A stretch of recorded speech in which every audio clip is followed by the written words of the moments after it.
Klinik kecantikan aneh. Memang paling mantep Biji mandi kagak mantep. Kemarin nih adek, mak-emak yang masih pesek, pas keluar dari sini udah mancung. Juga nih lagi nih, pasien yang minta alisnya dibikin penuh. Aneh bikin jadi begini dah. Assalamualaikum.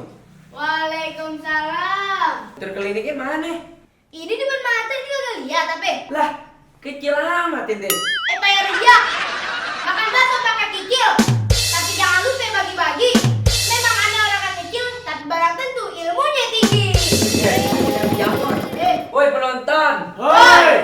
Kalau makan emang kudu bagi-bagi, apalagi bakso pakai kikil. Ente tahu kalau ilmu ente tinggi, tapi sayang banget muka ente tengil.